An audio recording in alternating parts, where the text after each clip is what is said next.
Hello everyone, आज हम बात करने जा रहे हैं एक और इम्पोर्टेंट मुद्दे पर जो कि काफी ज्यादा करंट का टॉपिक बना हुआ है। तो अब देखिए दोस्तों, यहाँ पर बात है देशभक्ति की। यानी कि अगर हम बात करें तो ये भी सवाल उठता है कि अगर किसी भी मतलब किसी भी भारत के जो भी नागरिक हैं उनमें देशभक्ति की भावना किस प्रकार से दिखाई दे सकती है। तो इसी पर यूपी गवर्नमेंट ने एक फैसला सुनाया है, यानी कि उन्होंने एक ये फैसला लिया है। यहाँ पर आप बहुत सारे आर्टिकल्स देख सकते हैं। सबसे पहले आप देखिए द हिंदू का जो आर्टिकल है, उसके साथ टाइम्स ऑफ इंडिया, इन सभी में एक चीज कॉमन है, वंदे मातरम। यानी कि singing of Vande Mataram to be made mandatory of all, जो यानी कि all UP education institution CM. तो सीएम के द्वारा क्या कहना है कि जितने भी ऑल इंस्टीट्यूशन है यूपी में, जितने भी हैं, यानी कि इसमें हर धर्म, हर समुदाय, हर प्रकार के इंस्टीट्यूट आते हैं, उनमें वंदे मातरम का जो गायन करना अनिवार्य होगा। उन्होंने कहा कि अगर वंदे मातरम गाते हैं तो इससे ही हमारी जो है देशभक्ति की भावना नजर आएगी, तभी पता चलेगा कि जो यूपी के लोग हैं वो काफी ज्यादा देशभक्त हैं। तो ये इस मुद्दे ने काफी ज्यादा चर्चा में ये बना हुआ है, इस पर काफी ज्यादा विवाद भी खड़े हो चुके हैं। आप जानते ही हैं कि हमारा जो भारत है काफी ज्यादा विविधता वाला देश है, यानी कि भारत में हर प्रकार का हमें धर्म, हर प्रकार की हमें यहाँ पर विविधता देखने को मिल जाती है, इतनी ज्यादा डाइवर्सिटी है। लेकिन उसको फिर मैंडेटरी किसी एक चीज को, पर्टिकुलर किसी एक धर्म को, पर्टिकुलर किसी एक वर्ड को मैंडेटरी कर देना सभी के लिए, ये बहुत ही ज्यादा एक देश के लिए थोड़ा मतलब कि थोड़ी बुरी चीज भी हो सकती है, क्योंकि इस पर हम आगे देखेंगे कि कौन कौन से मुद्दे उठ रहे हैं, कौन कौन से सवाल इस पर उठाए जा रहे हैं और इसको आखिर ऐसा क्यों किया जा रहा है। तो यहाँ पर आप ये डेक्कन हेरल्ड का जो आर्टिकल है वो भी देख सकते हैं। तो अब देखिए, जो यूपी के सभी स्कूल है उसमें वंदे मातरम जो अनिवार्य कर दिया जाएगा। तो ये सीएम योगी आदित्यनाथ जो है उनके द्वारा ये बयान दिया गया है। हाल ही में अभी उन्होंने कहा है कि उन्होंने अपनी एक यात्रा की है, उस यात्रा के दौरान उन्होंने ये ऐलान कर दिया कि सभी स्कूलों में वंदे मातरम जरूर गाया जाना चाहिए। अब देखिए, अगर इसको लागू किया जाएगा मैंडेटरी, इट मीन्स कि सभी लोगों को ये बोलना जरूरी होगा। जी हाँ, बिल्कुल ऐसा भी हो सकता है, क्योंकि यहाँ पर हमें मतलब कि बहुत सारे, हम यहाँ पर भारत में हिंदू समुदाय के अलावा हमें सिख, ईसाई, मुस्लिम, ये सब हमें देखने को मिलते हैं। उन सभी के लिए भी ये अनिवार्य हो जाएगा। अब इस पर कुछ प्रभाव भी पड़ सकते हैं अगर इसको मैंडेटरी कर दिया जाता है। हालांकि पहली बात तो यह, इस पर इतना विवाद हो रहा है, लगता नहीं कि ये पूरी तरह से मैंडेटरी होगा, लेकिन फिर भी आपको अपने क्या विचार रखना चाहते हैं वो हमें बता सकते हैं कमेंट सेक्शन में। लेकिन हम यहाँ पर फिलहाल की घड़ी अभी हम इस न्यूज को और इसकी जो पृष्ठभूमि उसको समझ लेते हैं। तो इसमें जो सकारात्मक प्रभाव क्या हो सकते हैं, देशभक्ति और एकता को बढ़ावा मिल सकता है, राष्ट्र प्रेम की भावना मजबूत हो सकती है। सरकार ये दावा करती है कि ये जो कदम है युवा में अपनी भूमि के प्रति, यानी कि अपनी मातृभूमि के प्रति सम्मान, एकता, इन सभी की भावना पैदा करने वाला है। प्रधानमंत्री जो मुख्यमंत्री उन्होंने कहा है कि इससे छात्रों में भारत माता के प्रति श्रद्धा जागेगी, जो कि राष्ट्रीय गौरव को और ज्यादा सशक्त करेगी। इसके साथ ही कई राज्यों में पहले से भी स्वैच्छिक रूप से, यानी कि इसको ऑप्शनल की तरह अपनाया जा रहा है और अनिवार्यता से ये जो है एक रूपता लाई जा सकती है, विशेष करके जो सरकारी स्कूल है उसमें। इसके अलावा कुछ संस्कृति के प्रति जागरूकता भी बढ़ सकती है। 150वीं वर्षगांठ के दौरान ये जो कार्यक्रम है सांस्कृतिक गतिविधियों को बढ़ावा देगा, जो कि छात्रों को स्वतंत्रता संग्राम, उसकी विरासत से जोड़ेगा। तो इसमें जो है भक्ति का प्रतीक भी माना जा रहा है इस चीज को, जो संभावित हमें दीर्घकालिक परिणाम देखने को मिल सकते हैं। तो हमें दीर्घकालिक परिणाम क्या मिल सकते हैं, यदि इसे सकारात्मक शिक्षा से जोड़ दिया जाए तो ये पीढ़ीगत एकता को भी मजबूत करेगा, यानी कि जनरेशन में जो एकता है वो भी लगातार बढ़ती जाएगी, जैसा कि राष्ट्रीय ध्वज या फिर राष्ट्रगान के अनिवार्य प्रयोग से हो चुका है। लेकिन इस पर नकारात्मक इफेक्ट क्या पड़ेंगे, आप सभी को पता है कि भारत में अलग अलग धर्मों के लोग रहते हैं, अलग अलग समुदाय के, अलग अलग जातियों के लोग रहते हैं। तो कुछ लोगों को ये अनिवार्य रूप से बोलना मतलब कि उनके धर्म के खिलाफ भी हो सकता है, या फिर उन पर एक तरह से धर्म के आधार पर उन पर जबरन भी ये चीजें थोपी जा सकती है। इसमें सामाजिक विभाजन होगा या फिर धार्मिक संवेदनशीलता लोगों की जुड़ी हुई है। वंदे मातरम को कुछ मुस्लिम समुदाय के द्वारा इस्लाम के सिद्धांत, यानी कि जैसे वो सिर्फ और सिर्फ अल्लाह की पूजा करते हैं, यानी कि अल्लाह की, हालांकि वो पूजा नहीं करते इस्लाम धर्म, ये आप इसको इस वे में मत लेना कि पूजा है ऐसे मूर्ति बनी या कुछ ऐसे थाली से पूजा कर रहे हैं, ऐसा नहीं है। वो सिर्फ एक तरह से सिर्फ अल्लाह के सामने ही झुकते हैं, उसकी बंदगी करते हैं, उसके विरुद्ध इसको माना जाता है, क्योंकि इसमें भूमि को माता के रूप में पूजने का उल्लेख किया गया कि हम आपकी पूजा करते हैं। तो ये बिल्कुल ही इस्लाम के खिलाफ है। इसके साथ ही जो मुस्लिम कुछ यहाँ पर मौलाना है उनके द्वारा भी कहा जा रहा है कि मुस्लिमों को तंग करने का भी एक माध्यम है। हालांकि ये सिर्फ स्टेटमेंट आए हैं और उन्होंने ये कहा है कि जरूरी यानी कि जो बच्चे हैं मुस्लिम बच्चे उन पर ये जबरन लागू नहीं किया जाना चाहिए। इससे मुस्लिम बहुल जो क्षेत्र है वहां पर स्कूल ड्रॉप आउट भी बढ़ सकता है, यानी कि बच्चे ये स्कूल छोड़ सकते हैं। क्योंकि अब देखिए मान लीजिए कोई एक बच्चा है वो स्कूल में आता है, मान लीजिए किसी भी धर्म से बिलोंग करता है, उसको उसके धर्म के अलावा किसी और धर्म की चीजें यानी कि रूल फॉलो करने के लिए उसको जबरदस्ती उसको साथ जबरदस्ती की जाती है। इससे क्या होता है कि उस बच्चे के मन में स्कूल में ना जाने की भावना पैदा हो जाती है कि मैं वहां उस जगह क्यों जाऊं जहां पर मुझे मेरे धर्म से अलग किया जा रहा है। तो इसी तरह इसमें ड्रॉप आउट भी बढ़ सकता है। हालांकि ड्रॉप आउट भारत में अभी भी ज्यादा, लेकिन फिर भी इसका जो परसेंटेज है वो और ज्यादा बढ़ जाएगा। जैसे कि पहले सूर्य नमस्कार विवाद में भी हुआ था, पहले ऐसा था कि यह भी अनिवार्य किया जा रहा था कि जो सूर्य सभी बच्चों को सूर्य को नमस्कार करना होगा। अब देखिए हम देखते हैं कि जो मुस्लिम है वो सिर्फ एक अल्लाह के सामने ही झुकते हैं। ये उनके धार्मिक अपने कुछ विचार है, उनकी धार्मिक महत्ता, उनकी धार्मिक आस्था है। हम किसी की धार्मिक आस्था को चोट नहीं पहुंचा सकते। हालांकि ये हमें संविधान में भी देखने को मिलता है, आगे हम इसका भी जिक्र करेंगे। सामाजिक तनाव और जो विभाजन है वो बढ़ सकता है अगर ये निर्णय लिया जाता है। इससे धार्मिक आधार पर बहस ज्यादा छिड़ चुकी है, जो कि बहुलवादी समाज में सांप्रदायिक ध्रुवीकरण को और ज्यादा बढ़ावा दे सकता है। मुख्यमंत्री ने कहा है कि एक नया जिना पैदा हो सकता है। अब उन्होंने ऐसा क्यों कहा है? अब देखिए जब यहाँ पर हम आजादी से पहले की बात करते हैं, जब इसको यानी कि जब रिसेंटली जब भारत आजाद हुआ था तो उस समय पर जो मतलब कि उस समय पर भी इसको अनिवार्य करने की बात कही गई थी, वंदे मातरम शब्द को। तो जो जिना है उन्होंने इस चीज का विरोध किया, तो इसी वजह से उन्होंने कहा कि अब नए जिना भी पैदा हो सकते हैं इससे। तो इससे और ज्यादा जो मतलब बयान है एक तरह से अपोजिशन लीडर्स की, अपोजिशन पार्टीज के बयान आ रहे हैं लगातार, यहाँ पर आप देख रहे होंगे, मतलब बहुत सारी न्यूज चल रही है इसके लेकर। अब इसमें विपक्ष जो है वो इस चीज का विरोध आखिर क्यों करता है? समाजवादी पार्टी के जो नेता उन्होंने कहा है कि देशभक्ति जो है वो जबरन नहीं थोपी जा सकती। उन्होंने इस चीज को एक तरह से कहा कि अगर कोई व्यक्ति पर देशभक्ति अगर हम देखना चाहते हैं किसी भी व्यक्ति में, उसको हम जबरदस्ती नहीं दिखा सकते, उसका अपना अलग तरीका हो सकता है। हो सकता है कि वो मौन सम्मान से देशभक्ति की भावना उसमें अंदर हो, या फिर हो सकता है वो किसी अपने तरीके से देशभक्ति की भावना रखता हो। और गीत को उन्होंने इस्लाम विरोधी बताया है। कांग्रेस ने भाजपा पर 1937 के जो ऐतिहासिक संदर्भ है उसको तोड़ने मरोड़ने का भी आरोप लगा दिया, जिसमें गांधी टैगोर ने गीत के कुछ हिस्सों को संशोधित करने की सलाह दी थी। यानी कि 1937 का ये मामला भी रहा है, यानी कि हालांकि ये पहली बार विवाद में नहीं है, पहले भी इसमें एक दो बार ये खबरों में रह चुका है न्यूज में। तो उस समय पर 1937 में जो है गांधी जी, महात्मा गांधी जी और जो रविंद्रनाथ टैगोर थे, उन्होंने गीत को कुछ संशोधित करने की सलाह दी थी, लेकिन उस पर भी कोई इतनी ज्यादा बातचीत या फिर इतना ज्यादा अच्छा निर्णय नहीं ले पाए थे। इसके अलावा कुछ और भी जो नेता हैं वो ये कहते हैं कि इसमें जो अनिवार्यता है इस चीज का विरोध किया जाना चाहिए, क्योंकि ये सभी के लिए अनिवार्य नहीं हो सकता। क्योंकि हर व्यक्ति को अगर हम अनुच्छेद संविधान की बात करें तो संविधान का जो आर्टिकल है 19 आर्टिकल हमें अभिव्यक्ति की स्वतंत्रता देता है, यानी कि हम अपनी मर्जी से कोई भी हम अपने विचारों को रख सकते हैं किसी के भी सामने, लेकिन उसमें क्या किसी भी दूसरे व्यक्ति की भावनाओं को ठेस ना पहुंचे। इसके साथ ही जो हमें आर्टिकल 25 है, हमें धार्मिक स्वतंत्रता यानी कि धार्मिक स्वतंत्रता की आजादी देता है। कोई भी व्यक्ति जो भारत का नागरिक है, कोई भी ऐसा पर्सन जो भारत में रहता है, वो भारत का एक तरह से सिटीजन है, तो उसको अपनी मर्जी से कोई भी धर्म अपनाने, उसके जो भी रूल्स फॉलो करने की आजादी है पूरी तरह से, अपनी मर्जी से कैसे भी चाहे खुद को रिप्रेजेंट कर सकते हैं। यहाँ पर अगर हम देखें 1937 की ये एक बार मुद्दा देख लेते, क्या वंदे मातरम पर विवाद हुआ था, उस समय पर भी टैगोर की सलाह पर गाने के पैरा दो पैरा अपनाए गए। पीएम को माफी मांगनी चाहिए, कांग्रेस ने कहा। तो जो वंदे मातरम उसकी जीवनी के एक यानी कि जो वंदे मातरम की जो एक जीवनी है उनमें से एक जो बुक है जयराम रमेश है, उन्होंने सब्यासाची भट्टाचार्य की जो बुक है उनमें से कुछ सोशल मीडिया पर उन्होंने एक तरह से कुछ पेजेस यहाँ पर आप देख सकते ये कुछ साझे किए हैं। उसमें उन्होंने क्या कहा है कि 29 अक्टूबर 1937 की जो कांग्रेस कार्य समिति यानी कि CWC यानी कि कांग्रेस वर्किंग कमेटी की जो प्रस्ताव है उसमें पृष्ठभूमि दी गई थी, जिसमें इस गीत को अपनाया गया था। इसके अलावा 1937 का जो CWC जो है इसका बयान आखिर क्या आता है, इसको हम देख लेते हैं। अब देखिए 1937 में जो है कांग्रेस वर्किंग कमेटी की बैठक में वंदे मातरम को राष्ट्रीय गीत के रूप में अपनाने पर बहस हुई थी।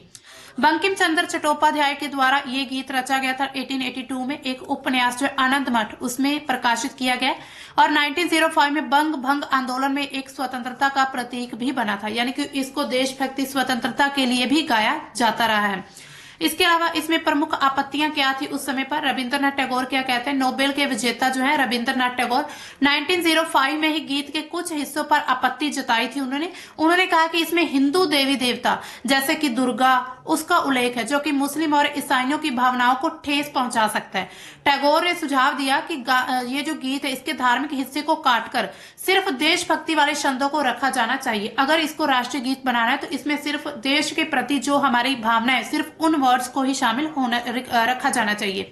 इसमें महात्मा गांधी जी ने क्या कहा कि गीत की कुछ पंक्तियां हिंदू भावना को प्रतिबिंबित करती हैं, जो सभी धर्म के लिए लोगों के लिए स्वीकार्य नहीं हो सकती। उन्होंने इसे राष्ट्रीय गान बनाने के बजाय राष्ट्रीय गीत घोषित करने का भी समर्थन किया। इसके अलावा सुभाष चंद्र बोस ने क्या कहा था कि फॉरवर्ड ब्लॉक के नेता जो थे उन्होंने इस गीत के पूर्ण रूप पर असहमति जताई थी, लेकिन राष्ट्र प्रेम के प्रतीक के रूप में इसका सम्मान भी किया था।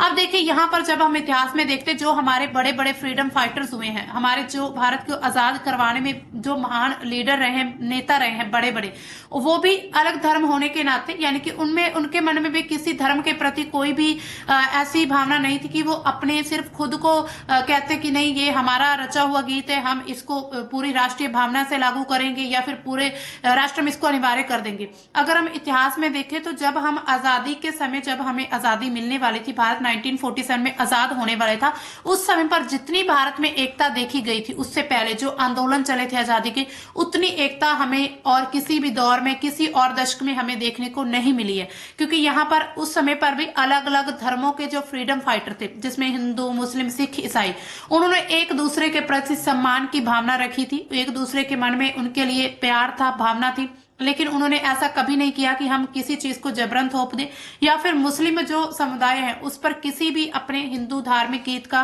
किसी भी तरह से उन पर अनिवार्य कर दे। लेकिन उस समय पर फैसला क्या लिया गया था कांग्रेस वर्कर कमेटी के द्वारा कि केवल पहले 2 छंदों को ही राष्ट्रीय गीत माना जाएगा, क्योंकि वे भूमि की सुंदरता, स्वतंत्रता इन सभी पर केंद्रित है, न कि धार्मिक पूजा पर। बाद के जो छंद है जिसमें दुर्गा लक्ष्मी का उल्लेख किया जाता है उसको हटाने का सुझाव दिया गया। यह निर्णय जो सभी समुदाय की भावनाओं का सम्मान करने के लिए था, न कि झुकना के रूप में, यानी कि कोई ऐसा ना समझे कि कोई एक समुदाय दूसरे समुदाय के आगे झुक गया। ये सभी लोगों की भावनाओं से, सिर्फ ऐसा नहीं कि मुस्लिमों को इससे विवाद या फिर मुस्लिमों को इससे परेशानी हो सकती है, इसमें हमारे भारत में ईसाई भी हैं, सिख भी हैं, तो उन सभी को भी इस चीज से कहीं ना कहीं परेशानी हो सकती है। इसके साथ ही ऐतिहासिक महत्व क्यों है इस फैसले का? 1937 का फैसला भारत की जो बहुलवादी परंपरा है उसको दर्शाता है, यानी कि भारत में बहुत ज्यादा अलग अलग परंपराएं थी।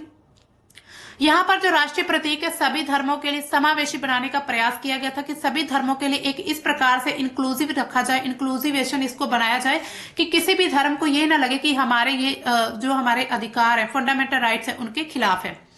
अब देखिए इस पर कानूनी प्रभाव क्या है, इसमें चुनौतियां और जो संभावित मुकदमे क्या है, इसमें शैक्षणिक बोझ क्या हो सकता है। स्कूलों में दैनिक गायन से, यानी कि अगर दिन में इसको गाते हैं उससे में संसाधनों का अतिरिक्त उपयोग होगा जो कि पहले से ज्यादा पाठ्यक्रम को प्रभावित कर सकता है। अगर छूट ना दी जाए तो असहमत छात्रों पर दंड का भी खतरा रहेगा जो कि शिक्षा को जबरन बनाएगा। यानी कि कोई भी धार्मिक स्थल जो सरकारी स्कूल है उसमें जितने भी बच्चे पढ़ते, जितने भी विद्यार्थी छात्र हैं, अगर उनमें से कोई भी विद्यार्थी ये धार्मिक जो गीत है राष्ट्रीय गीत नहीं बोलता है, तो यानी कि वंदे मातरम का गायन नहीं करता, तो हो सकता है उसको दंड दिया जाए। इसके साथ ही कानूनी चुनौती के संविधान के अनुच्छेद 19 अभिव्यक्ति की स्वतंत्रता और 25 जो आर्टिकल है धार्मिक स्वतंत्रता के बारे में बताता है, इसमें ही 28 आर्टिकल भी आता है। किसी भी व्यक्ति को पर किसी भी धर्म को लेकर किसी प्रकार का कोई भी दबाव नहीं बनाया जा सकता। इसके साथ ही सुप्रीम कोर्ट ने 2017 के जो जियो सावियो मामला था उसमें राष्ट्रगान के अनिवार्य गायन को वैध माना था, लेकिन जो धार्मिक आधार है उस पर छूट दी गई थी कि अगर किसी के धार्मिक भावनाओं को या धार्मिक आस्था से ये जुड़ा हुआ है तो उसको छूट मिलती है। इसके साथ ही मुस्लिम संगठन था, अभिभावक जो अदालत जाएंगे या तो राष्ट्रीय बहस का विषय बन जाएगा, लेकिन सुप्रीम कोर्ट ने इसको पहले से ही इसका फैसला यानी कि इस बात को पहले से क्लैरिफाई कर दिया कि कोई भी ऐसा मुद्दा है वो धार्मिक मुद्दा रहेगा, यानी कि इस पर कोई भी बातचीत नहीं हो सकती सुप्रीम कोर्ट में। इसके अलावा जो यानी कि सुप्रीम कोर्ट के द्वारा भी इसको मतलब कि इसको कैंसिल अवैध ठहराया जाएगा, क्योंकि जब हम देखते हैं हमारे संविधान में एक तरह से फंडामेंटल राइट्स है दूसरी तरफ डीपीएसपी है, यानी कि फंडामेंटल राइट्स जो है ये सबसे ऊपर रखे गए हमारे कॉन्स्टिट्यूशन में। यानी कि हमारा जो कॉन्स्टिट्यूशन है उसमें हमारे जो फंडामेंटल राइट्स हैं उनको सबसे ऊपर रखा गया। अगर कोई भी ऐसा फैसला आता है सरकार का जो कि फंडामेंटल राइट्स से टकराता है, और जो हमें धार्मिक स्वतंत्रता है वो हमें फंडामेंटल राइट्स में ही मिलती है, आर्टिकल 25 आप पढ़ते रहते होंगे। तो अगर फंडामेंटल राइट्स और डीपीएसपी या फिर कोई भी ऐसे मतलब या फिर मौलिक कर्तव्य जो है हमारे, तो अगर वो टकराते आपस में तो सबसे पहले प्रायोरिटी फंडामेंटल राइट्स को दी जाएगी।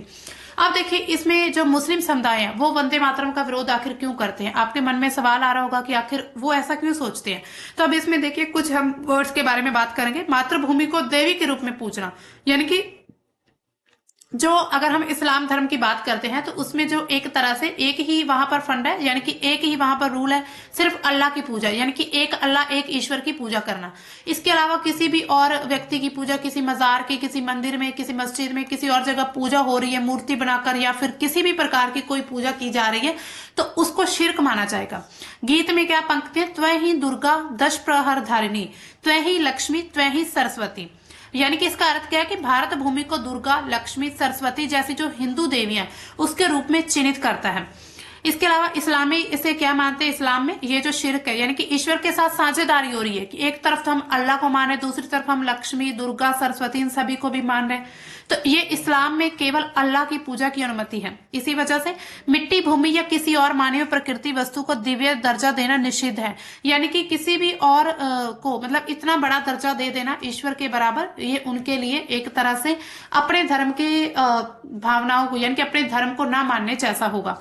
इसके साथ ही जो दारुल उलूम जो देवबंद है उन्होंने क्या कहा कि गीत के पहले दो जो छंद है गाने में कोई भी आपत्ति नहीं है, क्योंकि वे प्रकृति, देश की सुंदरता इन सभी का वर्णन करते हैं। लेकिन बाद के जो छंद है उसमें देवी देवताओं का उल्लेख किया गया, जिससे पूरे गीत को गाना जायज नहीं है। यानी कि ये कहते हैं कि अगर आपको अनिवार्य करना है तो पहले दो छंद अनिवार्य कर सकते हैं। इसमें जो है 1905 में इसका ऐतिहासिक संदर्भ देखें तो आंदोलन के दौरान वंदे मातरम राष्ट्रीय गीत बना था और कई मुस्लिम नेता जिसमें मौलाना अबुल कलाम आजाद, हजरत मोहानी ने इसका स्वागत भी किया था, लेकिन कुछ हिस्सों पर फिर भी आपत्ति जताई गई थी।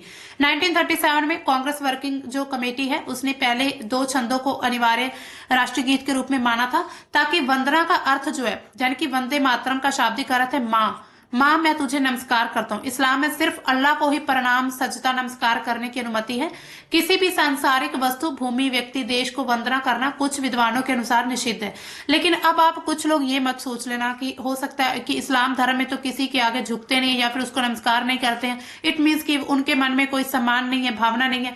ऐसा नहीं है। इस्लाम धर्म में ऐसा है कि अगर वो जो पूरा इस्लाम को फॉलो करता है तो वो अगर किसी को सम्मान देना चाहता है, अगर किसी की एक तरह से रिस्पेक्ट करता है, तो जरूरी नहीं है किसी भी धर्म में, यहाँ सिर्फ इस्लाम की बात नहीं हो रही है, किसी भी धर्म में अगर किसी को रिस्पेक्ट देनी है जरूरी नहीं है कि उसको झुकना ही पड़ेगा। हम उसकी आपको बात अच्छी लगती है, अच्छी अच्छी बातें या फिर उनके द्वारा जो आपको सीख दी गई है, अगर आप उसको भी फॉलो कर लेते हैं तो इट मीन्स सही मायने में आप उस व्यक्ति को रिस्पेक्ट दे रहे हैं। तो इसी वजह से भूमि, व्यक्ति या फिर किसी देश के आगे झुकना ये उनके जो है धर्म में बिल्कुल ही निषिद्ध है। जबरन थोपने का विरोध किया जा रहा है, ना कि देशभक्ति का। कई मुस्लिम नेता ये कहते हैं कि हम भारत माता से प्यार करते, लेकिन माँ कहकर पूजना हमारी आस्था के खिलाफ है। जैसे कि अखिलेश यादव जो है वो कहते हैं देशभक्ति जबरन नहीं थोपी जा सकती। ये साफ साफ कॉन्स्टिट्यूशन में लिखा है कि किसी भी व्यक्ति पर, किसी भी धर्म को लेकर कोई भी जबरन फैसला नहीं लिया जा सकता। इसके साथ ही कुछ मौलाना ये कहते हैं कि ये हमें तंग करने का एक तरीका है, क्योंकि अब उनको अपने अस्तित्व का खतरा नजर आ रहा है। कांग्रेस के प्रमुख आरोप क्या? उन्होंने कहा है कि पीएम मोदी जो उन्होंने 1937 का जो बयान था उसको तोड़ मरोड़ कर पेश कर दिया है। इसके अलावा कुछ इसे वोट बैंक का भी मानते हैं। इसके अलावा और भी जो नेता हैं कांग्रेस के, वंदे मातरम उन्होंने कहा है कि राष्ट्र प्रेम का प्रतीक है, लेकिन इसको फोर्सफुली थोपना उसकी आत्मा को मार देता है। किसी भी व्यक्ति को हम फोर्सफुली कह करके कि तुम देशभक्ति दिखाओ, तुम ये गीत गाओ, तुम ये काम करो, तो ऐसा बिल्कुल संभव नहीं हो सकता। इसके अलावा आपको पता ही यहाँ पर जो अलग अलग राजनीतिक दल है वो अपनी अलग अलग प्रतिक्रिया रखेंगे। यहाँ पर आप देख सकते हैं यानी कि बहुत सारा विवाद देश में अभी बढ़ चुका है। एक तरफ तो भारत में और भी बहुत सारे मुद्दे हैं, लेकिन उन सभी मुद्दों से हटकर हमें थोड़ा ये मुद्दा थोड़ा लगता है मतलब ज्यादा अच्छा लग रहा है, तो इसी वजह से काफी ज्यादा ये चर्चा में रहने वाला है। तो अब देखिए इसमें समाधान कैसे हो सकता है। अगर हम समाधान की बात करें तो समाधान क्या, सरकार केवल पहले दो छंदों को ही अनिवार्य कर सकती, जैसा कि 1937 में हुआ था। उस समय पर भी सिर्फ 2 छंदों को ही अनिवार्य कर दिया गया था, जो शुरू होता है सुलजाम सुफलाम ऐसा कुछ। सॉरी अगर कोई गलत मतलब मैंने गायन कर दिया हो तो आई एम रियली सॉरी। लेकिन हाँ, ये 1937 में हुआ था।